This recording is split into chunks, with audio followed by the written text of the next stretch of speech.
of your character, how the character have been growing through the first season, second season, and third season? Well, I play Janet on Rectify, and her son at the beginning of the show gets released from death row, not exonerated. His sentence is vacated, so he's not really off the hook, but he's let loose back into this small town. So in the beginning of the story, in season 1, Janet, my character, is, I think, just overwhelmed and almost shut down, and she's a very buttoned-up, careful character anyway. And then as the story unfolds over season 2 and into season 3, she begins to become a little unzipped, and she starts to be less passive and take more of an active role. And everyone gets very frustrated with Daniel, and I think Janet begins to kind of stand up for him. That's all I should say about, because I don't want to put too fine a point on it, but that's basically what happens. So who is Janet? I mean, she's remarried.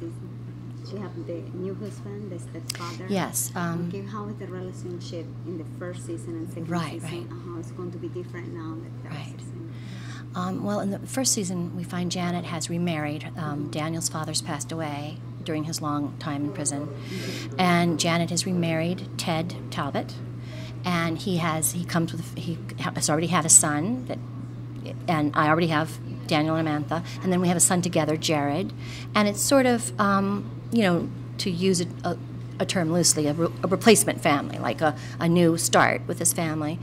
But I think really hard for Janet to compartmentalize that way. So she's sort of a very contained and pent-up person.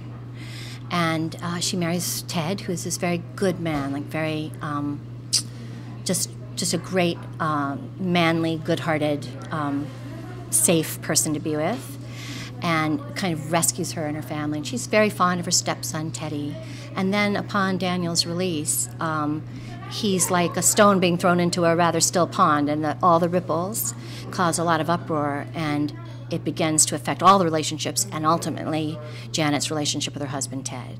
Okay. Now I want just an invitation from the audience to see the season 3. What's that? To see the invitation for the audience. Oh, yes. Let me just say that season 3's premiere. Okay, yes. Watch the premiere of Rectify July 9th on Sundance. I'm sorry. Let me try that again. Okay. Rectify season 3 premieres July 9th on Sundance. Thank you. Great.